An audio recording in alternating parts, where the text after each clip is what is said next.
lately had this lovely, horrible, cold, flu-y thing that's flitting about. Steve. You'll love this. I was inspired by it because I've had it as well. Inspired by a new strain of cold/flu. Did I mention a cough? It's got a cough, runny nose, headaches, achy toes, dodgy equilibrium. You know that dizzy, floaty thing. Did I mention a cough? Upset tongue, weird taste buds, eat what you fancy or nothing at all. Achy muscles from coughing, blurred vision. Did I mention a cough? Sorry. Appetite, madness, vertigo, euphoria, lots of sleep, thirsty, cold sores, nausea, temperature, don't want to do anything at all, and men feel like they're dying, and oh yeah, did I mention a cough? Thank you.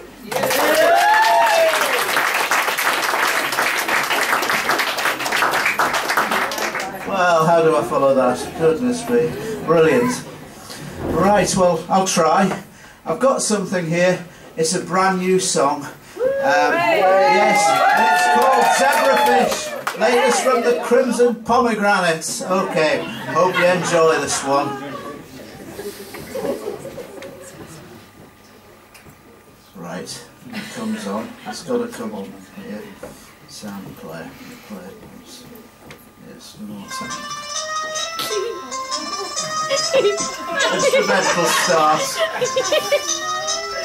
Can you see the zebrafish swim in the aquarium? Julie, Magpie, Sandy, and Sandy Sylvia. There are 6 of us, we aren't in the fish. Swim around other fish corridors and teteras.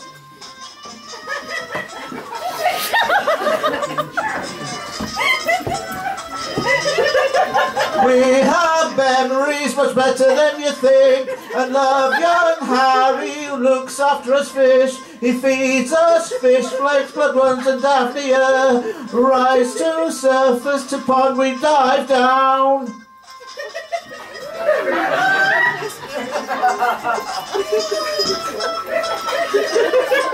The heater start keeps us warm and does the rest. In our tanker filters to clear up our mess. With business about them to surface, snip each other's fins. In model shipwreck we play hide and seek.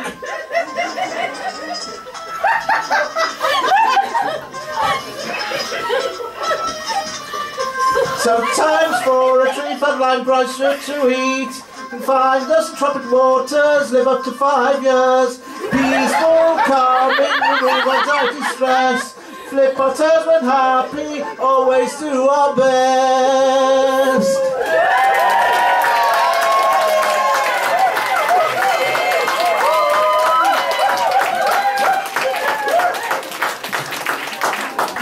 Nice one, Ian.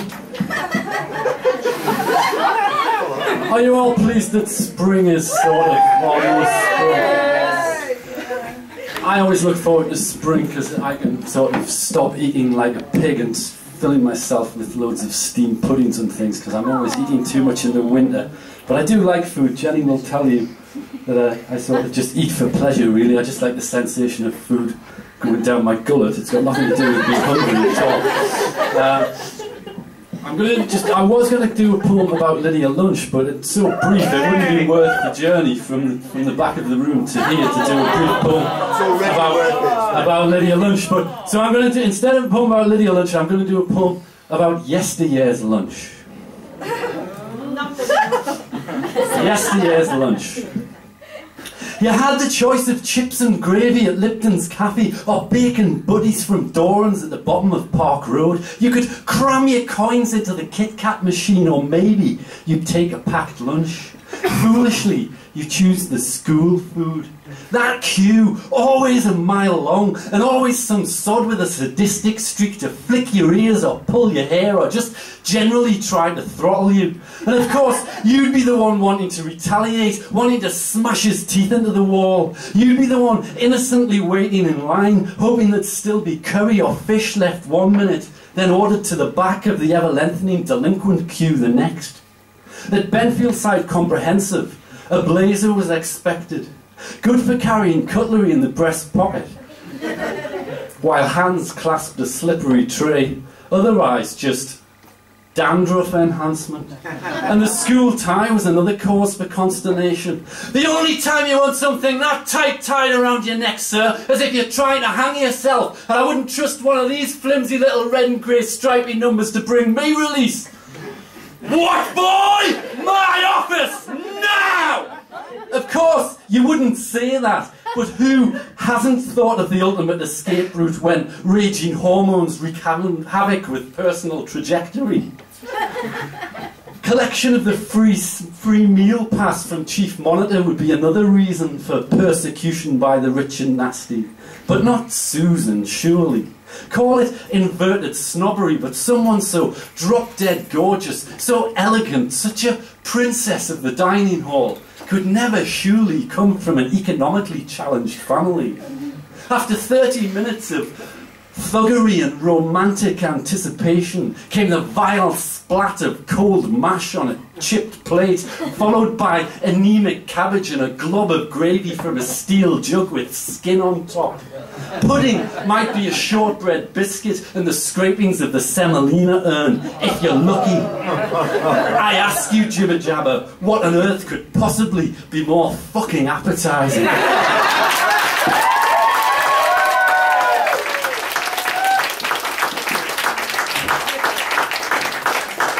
I'm not really keen on that, it's just my phone's about to run out of battery and I've like never done this before, so I'm just gonna do it and then hopefully that'll be good. Like, I got involved in this online debate today with this American lad who like clearly thought that the world would be just much better if only America was in it. He's worried about overpopulation, so I've just literally wrote this poem over that last pint of cider that I've just had, so I hope it's good enough. What if we all give genuine care? What if we all decided to share? What if we broke apart the banks? What if we all grew bee-friendly plants? What if we embraced the uses of hemp, a plant which could fuel the earth on appeals heaven sent? What if capitalism isn't the answer? What if we embrace cannabis curing cancer? What if we had acted on the injustices we have regularly seen, had all spoken to Gaia through dimethyltryptamine? The Earth's our playground, embrace the cosmic station, not focus on half-truths about overpopulation.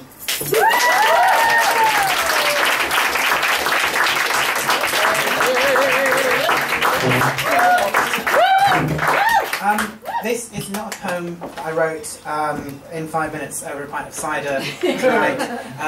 It's a poem I wrote a while ago and I'm trying to do something different with it. So I'd really like it if people can tell me if this works or if it doesn't. So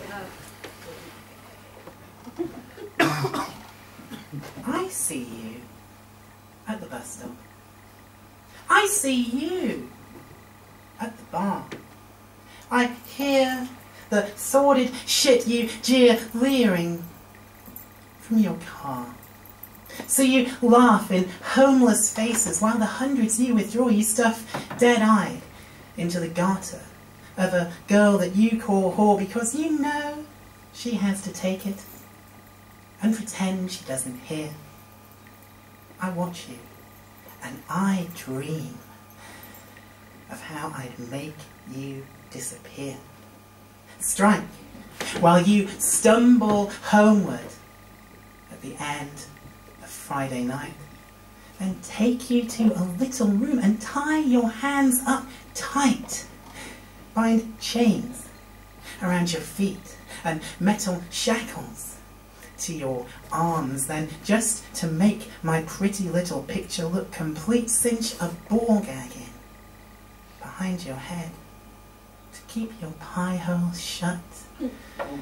Then spread your legs and kick your balls and whisper sweetly, cunt. That's what you like to say, no? That's your special little word, like wench and slag and slapper, growler, fuck pig, tranny, bird. It makes you feel good, doesn't it? Makes this soft thing feel so hard. Well, it's time that you are hoisted by your little pink petard. I've been looking through your hard drive. I've seen everything you've stored. You've heard, of course, that some say virtue is its own reward. Well, vice can be rewarding too, when used to the right ends. Your sobs tell me you're very, very keen to make amends. Is that what you want? Not for me. Forgiveness for your sins? Well, let me just remove this from you, and we can begin. What? I'm sorry, what was that? You say these words offend? But it's just banter. It's just banter. I never do that, really. It's just banter. It's just banter, and I mean that most sincerely. It's just banter. It's just banter, darling. Can't you take a joke? It's just banter. It's just banter, babes. Don't get so bloody choked.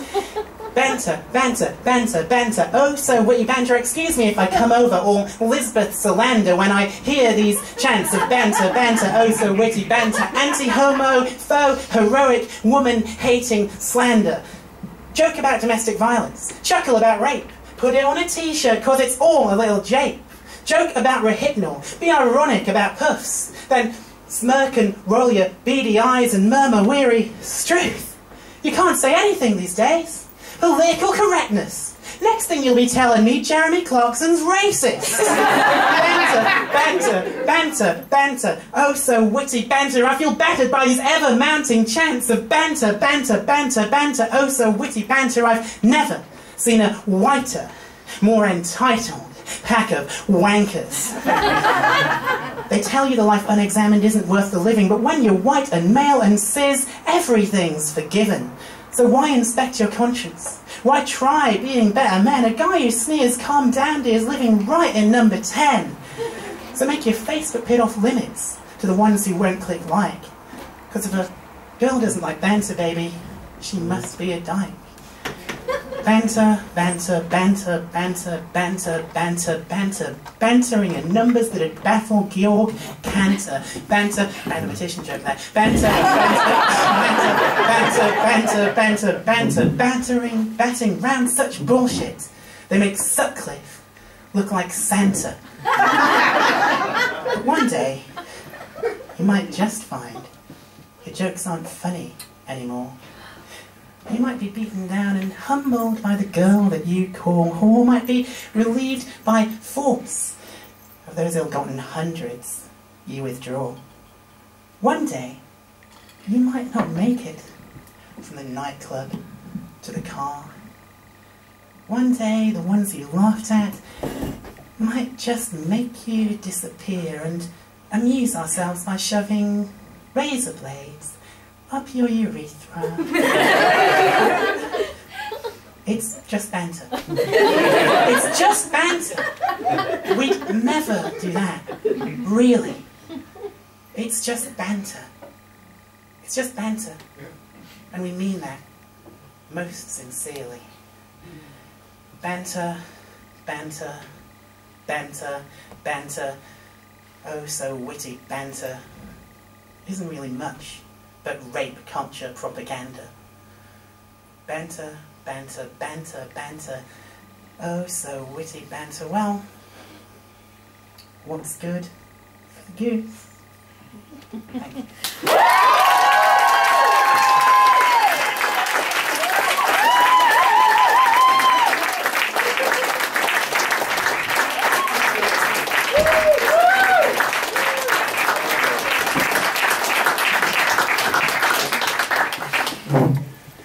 Right. Well, first I'd like to apologise for David Gibbing not being here. He's been ill. That was the guy who did the poem Out the Tree last week. He's part of my creative writing group. But at the moment I've got rather less to spend my expenses on. So, hey, I've got money. Well, relatively. In all the weird shit that's happened over the last few weeks, I may have got overlooked that one of our greatest writers died. But This is a little poem about his most famous series. From tourism to magic and drawing another breath, by the daughters of blacksmiths and the daughter of death. He showed his new ways, more weird than June. The ways of the gods are nigh coming soon. He knew what we always want, wars we cannot achieve, but we can be real if we only believe. Belief was his theme, for gods and for elves, for his humane beliefs and for beats in dwells. The times they were always unexpected. Words in the heart could get you resurrected. But force is wrong, even on the far side. Vampires don't sparkle, they cheat time and tide. The word doesn't lie, but people often can. And they try to be stories bigger than any man. We will wear lilac to celebrate big and small. Men and women, we owe him, who gave us his all. All of his insights, even into race politics, on the turning seasons, whatever he chose, made stick. In his last days, still sport, he was never a hack. He embraced us all, Pratchett's future track. Thank you.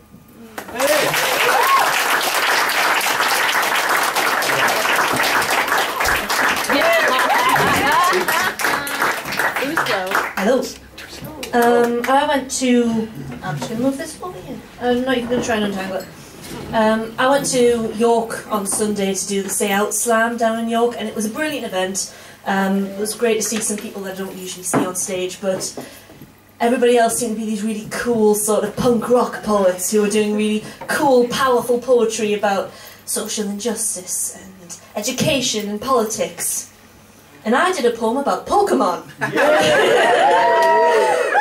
But I, strangely enough, didn't win. But I love this poem, so I wanted to do it tonight.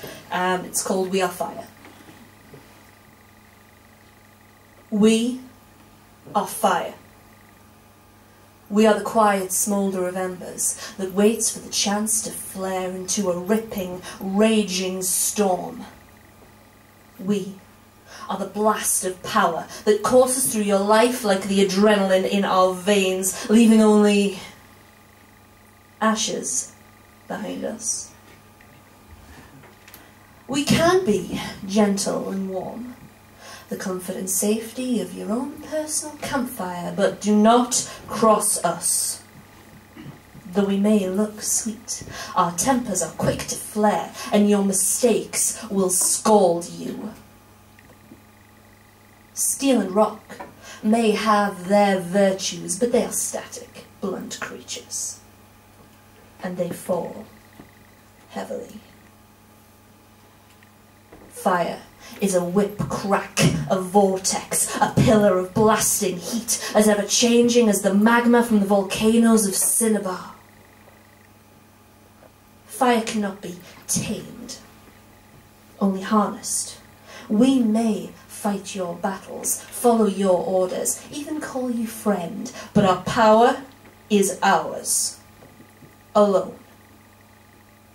Remember that, when next you feel bold and a streak of green flame crosses your path. We are fire. Beware. Thank you.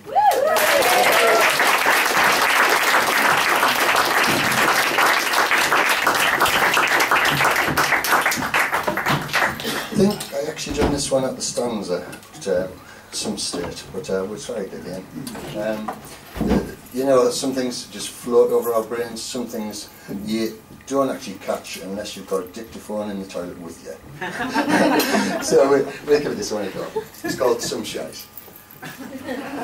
Flog it, square eyes, trance out, watching, pointless, some shite.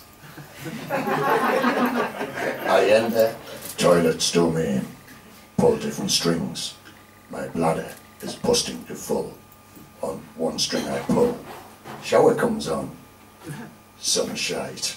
Soaps to press. Outfits sublime. Quiz games, 2.5 men. I'm horror. No light. Now I'm bussing for a shite. Pull the other one. Light comes on with extractor noise. It didn't stop my employees. Some shite. Jerry Kyle. Love stories. Tearjerkers. Newsflash. Bullseye. Like soft satin. I'm still laughing. Shit ship sets sail. Some shite. Countdown. Dinner date. I'm a celebrity. News and numbers. Repeat, repeat, repeat. Releasing the shit. Fan in my ear. Thank God I finished, and as I see it disappear. Gogglebox. Deal or no deal. The Chase. News at 10. CSI. 321. Location, location, location. Some shite. Battleship. Game's over. I'm seeing the light. I'm not going to blind myself tonight. Wiping my ass, and I'm doing it just right. Some shite. Click off now, tomorrow's wells. Not the real deal. Live life now. Only connect. Pure delight, and that's no shite. Thank you very much.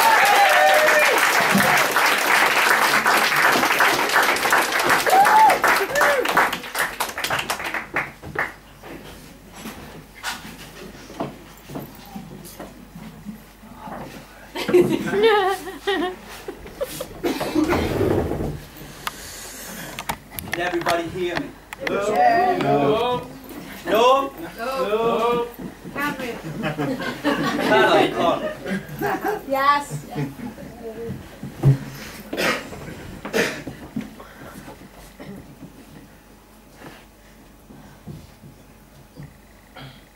Dear Swing, thank you for letting me sit.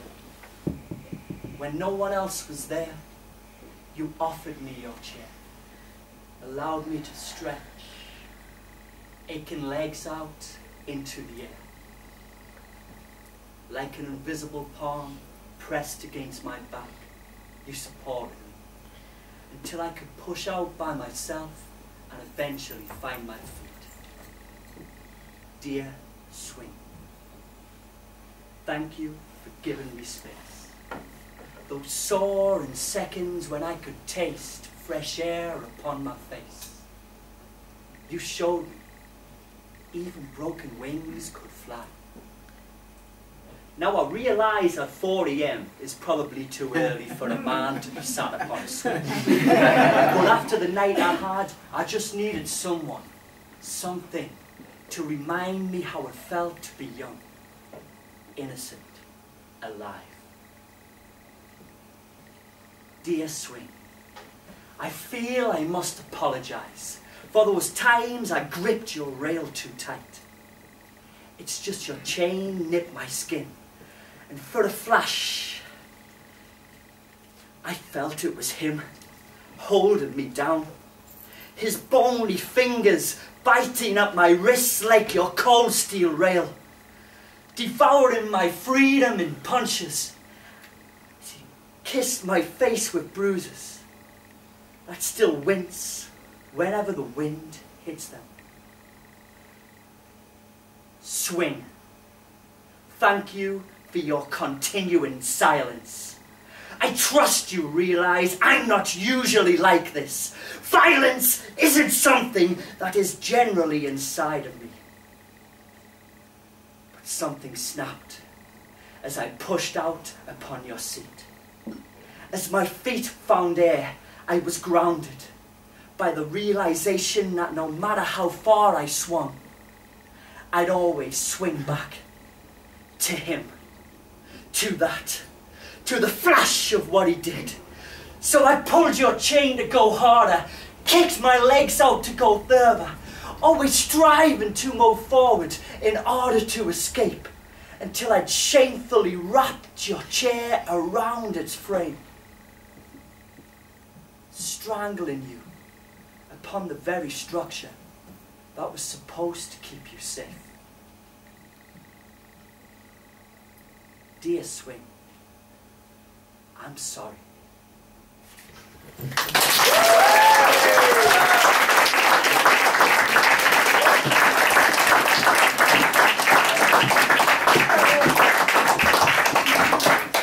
you want a quiet, sad one or a bit of an angry, political one? Sad. Angry. Sad one. Angry.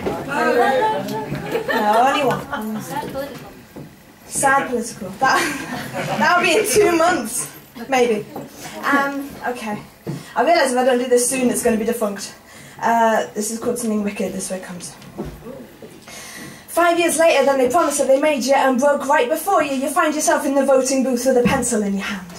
The hour is now, you feel the throb of the power. The pencil is a loaded gun and the lead is a bullet that you'll use to carve out your will. And an X marks the spot where promises die on green paper. You feel like a king, looking over your shoulder for the blade that you know is coming. Fear is like a dread that's been rising for 60 months, reaching ahead like a nasty spot gained in playground honour beneath the sweat stink of a grubby polo shirt in public school colours. But it's not a logo they'll be sporting up on the podium where they can slag each other off till the frackers come home to carve out the earth beneath our feet rather than our land than theirs.